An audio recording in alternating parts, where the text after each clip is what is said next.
Hi, I'm Buttercream Bae, and welcome back to the Baking Baes channel.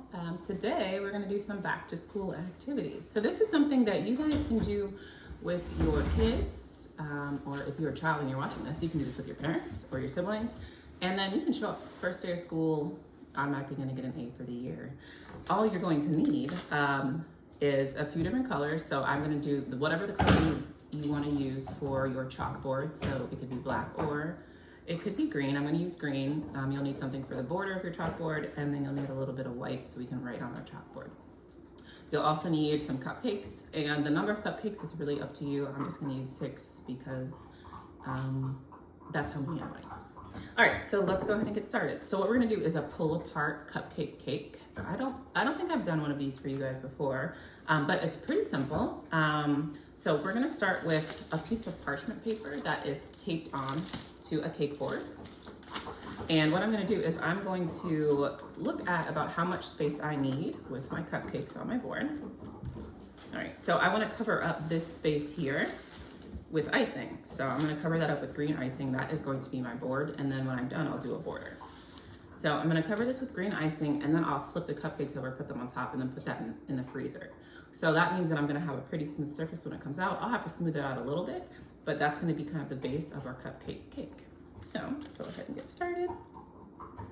You can spread this with a metal spatula if you want, or you can fill it in. Just make sure that it is thick enough that you're not going to immediately push the cupcakes all the way through. That looks about good. So now that I have this on here, I am going to smooth it a little bit. And if this is a little bigger or a little smaller than the size of your cupcakes, that's perfectly fine because you are going to do a border.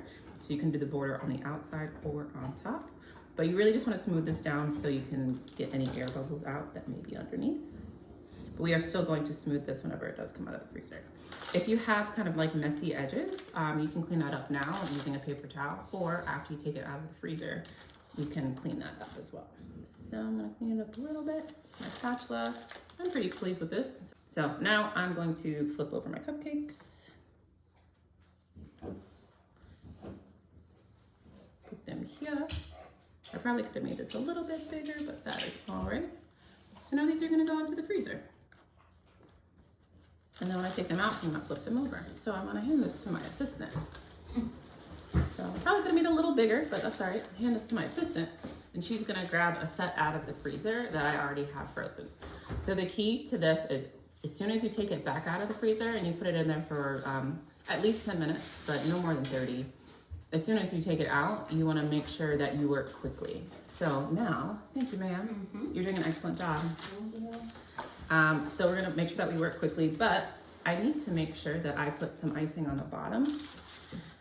Either the bottom of these or on the other cake board they'll be secured to make sure that they're actually going to stay. And you can always clean this up. So I'm going to secure this on. Dun, dun, dun, dun. It's magic. Then I'm gonna flip it over. And I want to slowly, I'm gonna take the parchment paper off because I used this board so that I could have a flat surface, but I don't need that anymore. So I'll take that off, and I'm gonna slowly peel. I'll peel this way so you can see. Slowly peel, and look at that. Oh, look at that.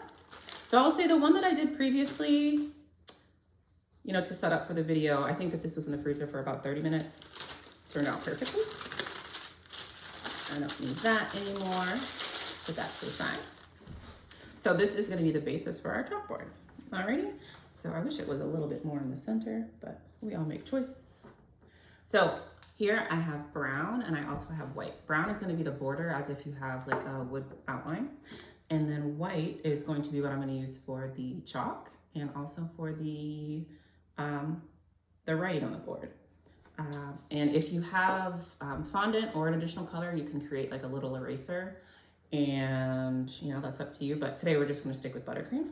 So the tips that I'm using tip number 47. So for 47, there's 2 sides of it. So there's a side that looks like a comb. I don't know if you can see that. Looks like a comb, and the other side is flat. So I'm using 47 for both both of these bags, but on this side, I'm gonna use the comb side, so it kind of has more of a wood texture. Then whenever I do the writing, I'm gonna use the smooth side because I kind of want a smooth fat line. So if you want to make this more of like a scallop border, that's fine. I'm gonna do my best to make this straight. I might do a couple layers. We'll see how it looks. Do-do-do-do. Oh, I feel so focused right now. Do-do.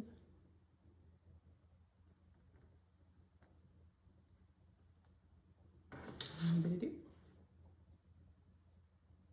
So I always teach my students to just use one hand whenever they're piping. And if they want to use like a guide finger or a guide hand, they also can.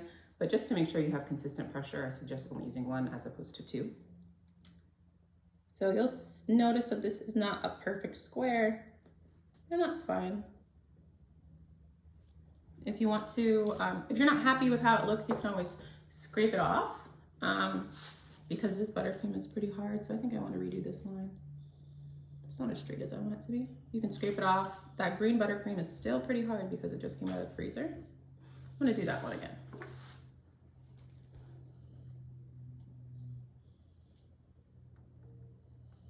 That's much better. All right, so we are halfway there. Okay, so now I'll put something simple on the board. I think that we will just write ABC because that is like the universal ABC in 1, 2, 3. That's all you need for anything teacher or school related. So we're gonna make sure that we're on the smooth side of the 47 tip. And for I'm gonna start with the B because I wanna make sure that the B is directly in the middle. So we're gonna start with the B. And this is more of block lettering, but we are going to do our best. Probably turn this a little bit, make it easier for me. And I always try to teach my students to lead the buttercream, especially when they are writing. Gives you a little bit more control as opposed to dragging it. Although in this case, if you did drag the buttercream a little bit, that would be fine because this is like a chalkboard and you drag the chalk on a chalkboard. But continue with my demonstration. For the A, I like to do that line first in the middle so that I can cover up the edges. And just like that, we have our cupcake cake chalkboard. Ta-da! I'm pretty pleased with this. This is kind of adorable. When I pick my son up from camp today, I think we'll give this to the camp counselors. Alrighty, well, this was a pretty short video. I'm very proud of my time management. So if you want to do this, just remember you need to be able to make a rectangle out of your cupcakes. You'll need 3 colors: the color for the board, the color for the chalk, and then whatever color you're using for the border. You can choose any types of metal tips that you want, but specifically I use 47. I use both sides of it. But my sugar bae will be doing apple cookies and also, what's the other? Pencil cookies. So stay tuned in for that. Those are really, really cute. And then you can be like the #1 student on the first day of school. Make sure that you're the #1 parent on the PTA. And you can whip this up in just a few minutes. Alrighty, well, I hope you enjoyed this video. Please like, subscribe, and comment. Make sure you follow us at with two E's, Baking Baes on Instagram and on YouTube. And you can find my sugar bae, who is Ashley, at trufflove_ on Instagram. You can find myself at cakes.by.krista. Until next time, enjoy the rest of that summer. All right, bye.